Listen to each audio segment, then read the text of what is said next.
এই যে চিকেন রান্না করছি আর ফ্রাইড রাইস রান্না করছি। এই যে ফ্রাইড রাইসটা তৈরি হয়ে গেছে, এখন চিকেনটা মশলাটা পাকাচ্ছি।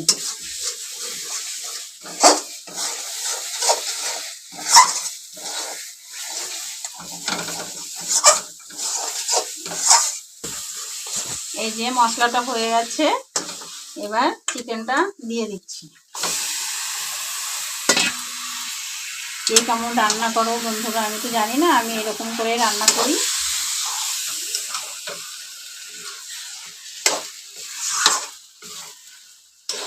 আমার রান্না ভালো লাগলে লাইক শেয়ার করবে। আর আমি সবার জন্য রান্না করছি বন্ধুরা, কে কে খাবে চলে আসবে। আর অল্প একটু পরে রান্নাটা হয়ে যাবে, কে কে খাবে চলে আসবে। আমি অপেক্ষা করব বন্ধুদের জন্য, সবার জন্য।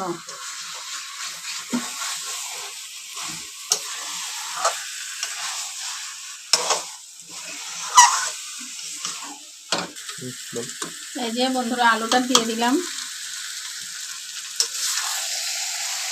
এবার একটু জল দিয়ে দেবো, গরম জল করে রেখেছি। কে কে খাবে তাড়াতাড়ি চলে আসো।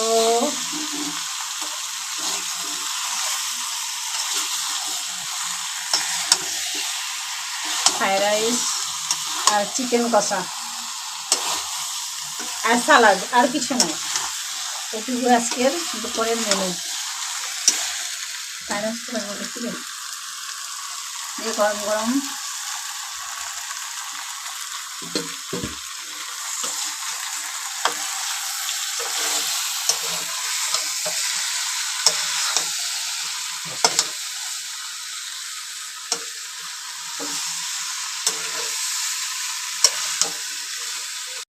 গরম জল ঢেলে দিচ্ছি।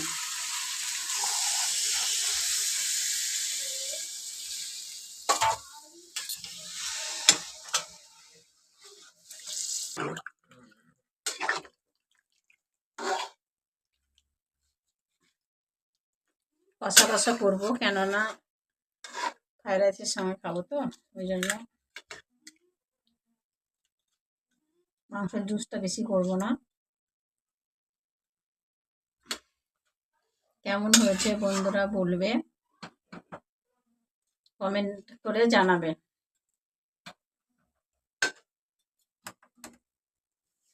ব্যাস একটু ফোটানোর পর নামিয়ে নেব।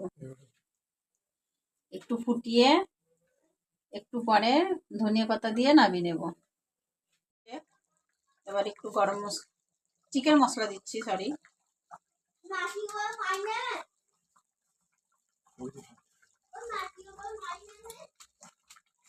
চিকেন মশলা দিয়ে দিলাম,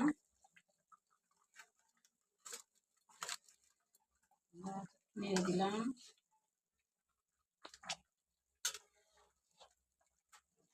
একদম রেডি হয়ে গেছে, চলে আসো বন্ধুরা, কে কে খাবে, একদম রেডি।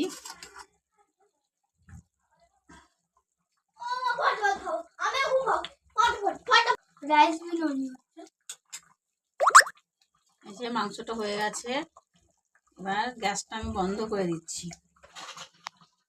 গ্যাসটাকে বন্ধ করলাম, আর এই যে ধনিয়া পাতা রেখেছি কেটে, এর উপরে একটু ধনিয়া পাতা দিয়ে দেবো।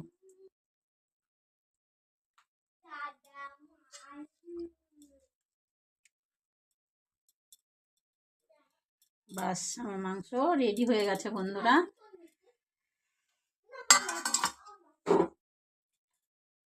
টাটা বাই বাই বন্ধুরা, চলে আসো কে কে খাবে, আর খেয়ে কেমন হয়েছে সেটাও বলবে কমেন্ট করে।